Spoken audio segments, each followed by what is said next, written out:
Alright, you guys, so we are doing another reaction to another case by Dr. Delony. Let's watch the video and we'll talk about it as we go. Alright, let's do it.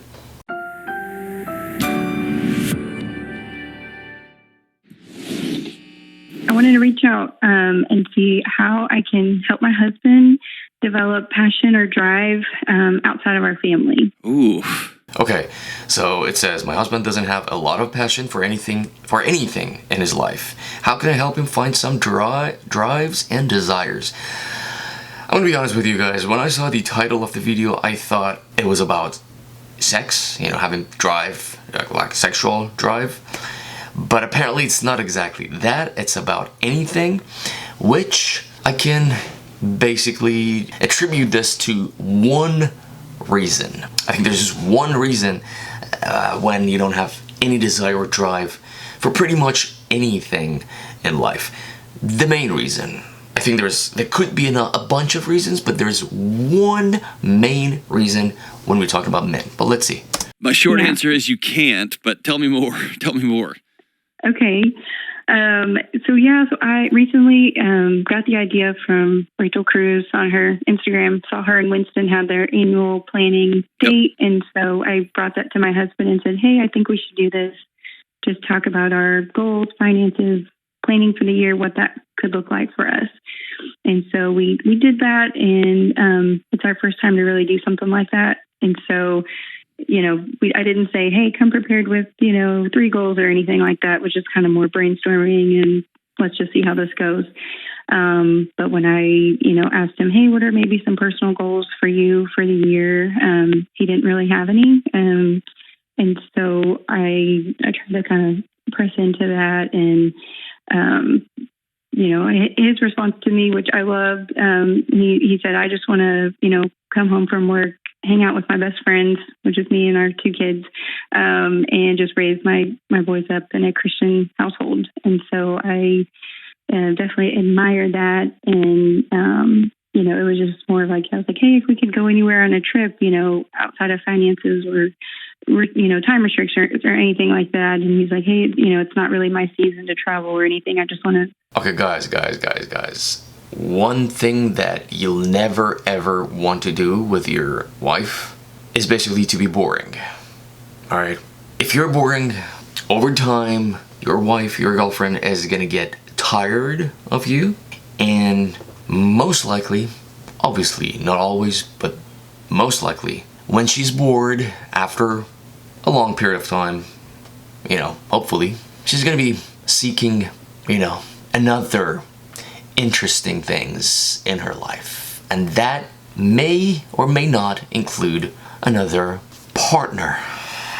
Be at home and spend time with my family. Yeah, I'm trying to think like millions of women listening to this just stopped and they're like, I wish my husband would just talk like that. So tell me what you were hoping or wishing he would have said. Yeah, so I think even just simple like goals or anything for himself. But at work he just wants to, he doesn't really want to, move up in management or any professional goals, anything move up. That just kind of like status quo, but he does not like his job at all. Guys, one thing that you gotta remember, if you're a guy watching this, most of the time when men don't have desires and drive in life, there's something wrong with their T levels, testosterone levels. All right, that is for the most part the main reason of men not having any passion or desire or drive in life. So I'll try and help him. We can look for a different job or do that, but he's like, no, it's fine, I'll just do that. It's providing for my family. So I'm like, okay. He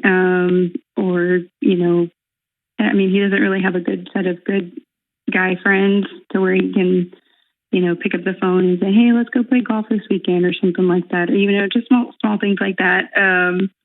Just, I guess, that community or have that group of guys for accountability. So I don't know. I just feel the pressure of like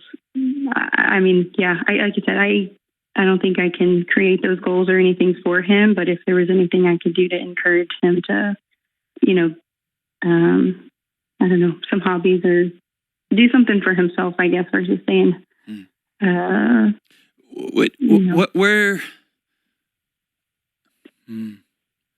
where's your source of, I don't say discontent from, but tell me some of your goals.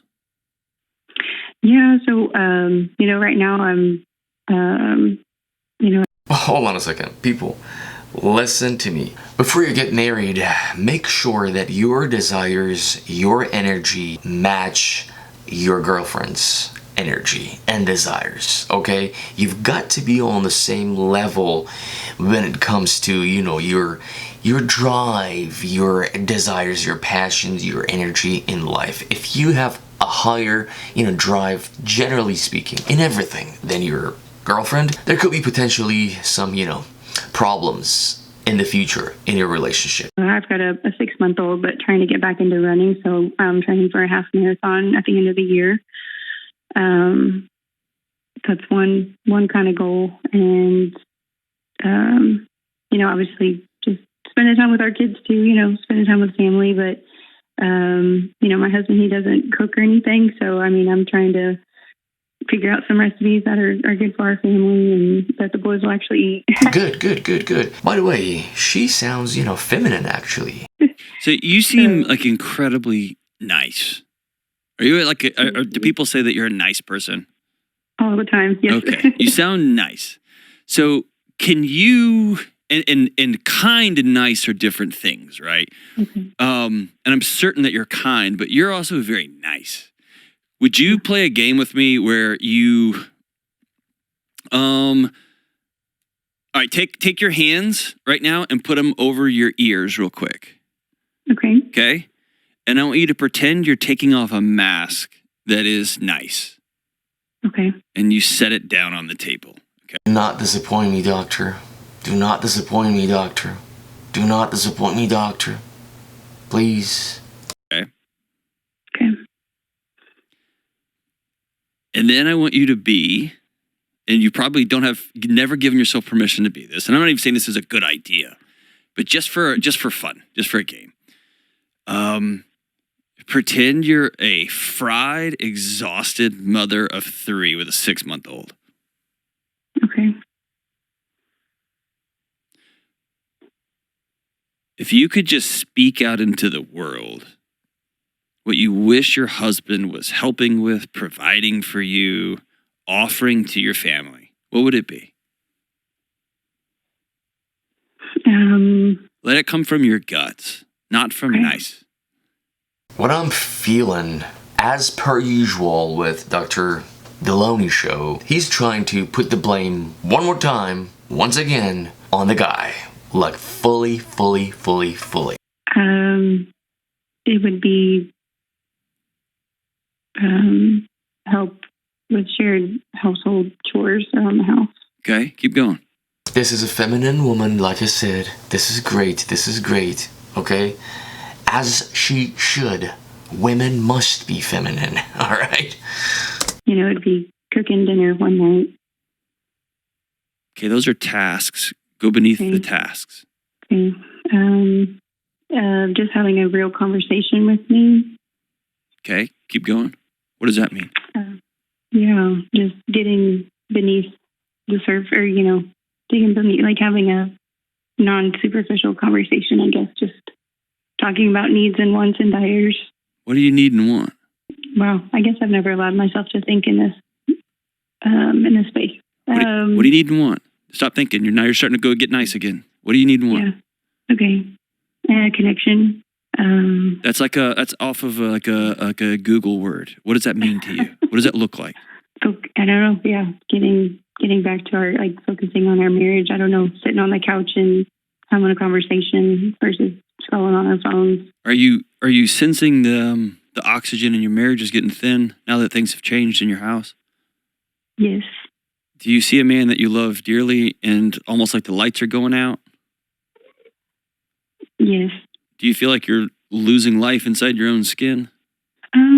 The word that keeps coming to mind is that you're looking for passion inside your house. And you'd almost rather a reckless, and I say this reckless with a smile on my face, not in a bad way, but like a reckless dreamer who is always saying, and then this, and then we're going to do this, and we're going to do this.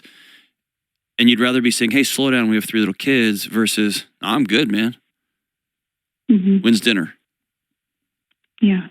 So, hey, I want you to know you got 3 kids, is that right? 3 little ones? Yes.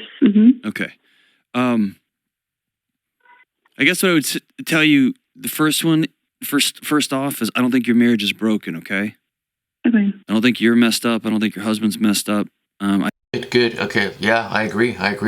None of them actually have messed up.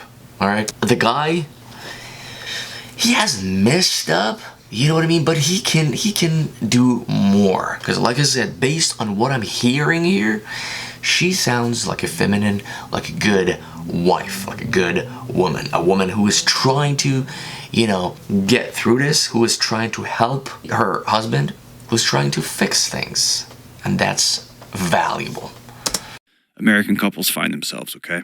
And that is your entire life has changed and he hasn't changed. He doesn't understand that it's changed. And you open up your toolkit, and inside your toolkit, from probably your entire childhood experience, the one big tool that you have that has solved most of the problems in your life is niceness.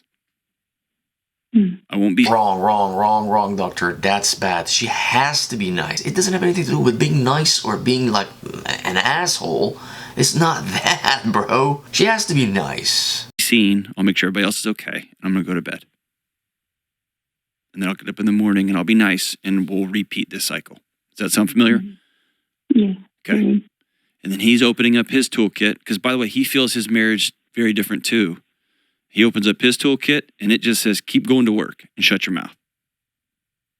And he shuts it back. And what happens here is that most couples, most individuals inside of a partnership hope and pray that the other partner will just read their mind. Because that's what Hollywood told us would happen. If it was true love and if the relationship still meant something, that we would just read each other's mind.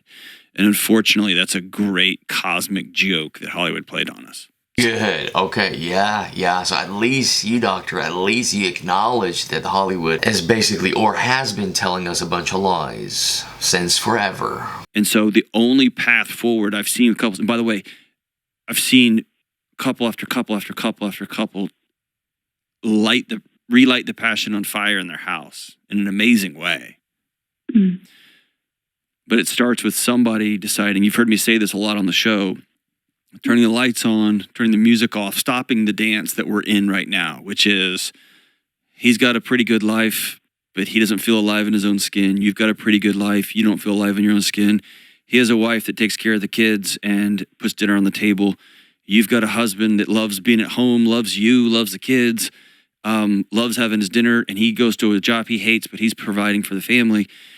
And then it's real easy for you to sit down one night in a moment of a teeny tiny sliver of that rare moment you have, right? Of by yourself, and you think, oh God, this is the next 50 years of our life. We're going to wake up and be 70. And then you sit down and want to have like a big dreaming session and stuff. And he looks in his toolkit. He's like, I don't know, my life's pretty good. And so the only way I've seen this thing work is one person say to the other, I love you. And here's some magic words. I miss you. And you have to have the courage to say, not, hey, well, what do you want? Hoping that he puts on the table what you want him to want. Sometimes there is a very scientific reason behind things that happen in relationships. I'm going to go back to what I said in the beginning of this video. T levels. You do not believe how much your T levels as a guy matter in your life, in your day-to-day life, in everything you do in life. You cannot believe how that important is, all right? So doctor is trying to, as usual, just trying to, make everything about, your soul and, your words. And instead say, we have 3 little kids. You have a job that you hate. And I think I won the lottery marrying you. And I don't want to be married to somebody who hates getting up and going to work every day. I want to support you as you begin to dream about what your job might become, what salary might become, a house we might want to live in one day. I want to have a family that we go on vacations all the time. And right now, all we can afford is a KOA. Great. A Campground of America. Great. Your job is to research it and pick it. Is he a video gamer?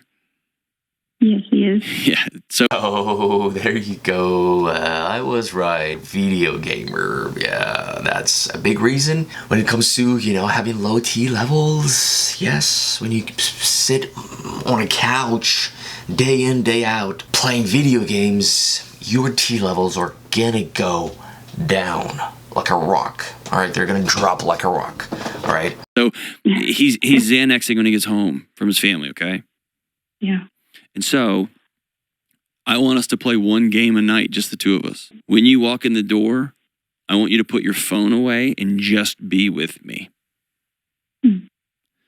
I want you to cook dinner 2 times a week. I want you to take the 2 older ones while I deal with the younger one when it comes to bedtime. And that it's not sexy. And I know that there's certain pockets of the world that say, very vocal pockets that say, he should just know how to. He doesn't. And so here we are, right? Okay. And in the same way, he's listening to pockets of, not technically, but there's pockets of the world that tell him, she should just, neither of those paths work. So what I want you both to do is to create a new path. Do you doubt for 1 second that he loves you? Not at all. Do you doubt for 1 second that he's a good man? No. Okay. So what we have to do is we have to paint pictures for each other. And sometimes those retreats are amazing because you can say, okay, let's paint a picture of us at the end of this year. Okay. And here's where I want you to get real specific. I want you to, in my words, I want you to choose reality. How much money can we have in a savings account by the end of this year? How much? These are all good, sitting down with your husband and talking about, your issues in your relationship. This is all great. How many vacations or trips could we have gone on by the end of this year? Put some very tactical things on a piece of paper. And from those tactical things that y'all try together, let's try to read a book together. Let's try to listen to a podcast and discuss it together. Sometimes couples sit on the couch and they just stare at each other, and it's tough. Here's another thing I want you to do. I want you to go get a couple of girlfriends. And I want you to get a couple of girlfriends and say, hey, I'm going out with the girls on Tuesday nights and Saturday mornings. All 3 of these kids are yours. Bad advice. Very bad advice, doctor. I gotta just say it. I gotta call a spade, huh? Even if it's a threat, it's not good advice, doctor. Is it like a revenge kind of thing? You think the guy is just doing this on purpose? Maybe. Let's imagine that the guy, the husband, is doing this on purpose. Let's just imagine. Is the right reaction to that is basically taking revenge by going out with your girlfriends, with your friends, and hanging out with them twice a week? Bad advice, doctor. And I'll make you a list of what you got to do. Or you can follow me around and watch how the stuff works with this one has this bottle and this one's got this bottle. And don't forget, this one can't have peanuts. All of it. All the stuff you deal with on a day-to-day basis. But I want you to get some friends. And you get some goals. And begin to put them on the table. It might be that your husband just isn't one of these Instagram crush it and kill it and dreamers. And I'm not going to beat him up for that. It sounds like he's a great man who loves his family, who's providing. Would I tell him, you got to go get some friends and go do some stuff, join a softball league? Of course I would. I tell him, hey, play less video games, dude. Yes, I would. Fair. That's fair. Play less video games, dude. That's fair. That's fair. But also, I don't want to assassinate his character. He sounds like he's a pretty amazing guy. But maybe if his wife starts doing the things that she wants him to do for herself, you begin to give him permission. Oh, she goes out with friends. This is what this looks like. I want to go have a beer with the guys after work. I want to go have coffee with this dude and talk about maybe changing jobs. And it's just this homeostasis. We're frozen now. We got 3 little kids. Our whole marriage is different. And sometimes if you're like me, if you're like Rachel Cruz, she's a great friend of mine, it's easy to just get away, clear the deck, and let's dream and plan. And sometimes it's a matter of, hey, we're going to do a couple of small things and then we're going to go from there. But your marriage isn't broken. Your marriage is I don't say it's right where it should be, but it's a very common place that you find yourself. And now you got two people who are going to work together to not Hollywood this thing, but to actually put real things on the table. And all of this starts with, I miss you. And here's what I want to do. That was pretty much, again, a blue-pilled piece of advice, honestly. Like I said, in this situation, if I was the doctor, I would put the blame on the husband, right? Based on what I heard here, right? I don't know exactly how the wife looks like. I don't know if she takes care of herself as far as her looks. I don't know exactly if she is a, housewife, a good housewife, who, does all the chores as the, wife. I don't know about any of that stuff, but based on what I heard, she, like I said, she sounded feminine. She sounded like a good woman. Let's say she's a good woman, all right? In this case, I would say the guy is the problem. The husband is the problem. Let's go back all the way to when they got married. First of all, like I said, you've got to have matching energy levels with your wife or your husband. Your energy levels must be the same, all right? One higher, one lower doesn't work in the long run, all right? That's the first thing. Second thing, like I said, if I was a doctor, I would start with getting the husband's T levels tested, all right? Get them tested. If they're low, start working on that. Bring them up. If they're high enough, there's a standard for it. If there's high enough, they are high enough, then you should sit down and look for the other possible issues and problems here, all right? The doctor here, said a bunch of good things, sitting down with your wife, talking about your issues, your problems, setting goals together financially, vacation-wise, everything. That's all great stuff. But before doing all that, let's see if there's any, biological problems. And if that is not the case, then from there, you can look at the other stuff. I try to react to, blue-pilled content on the internet. If you like that kind of, content, please subscribe and like for more videos like this. See you later.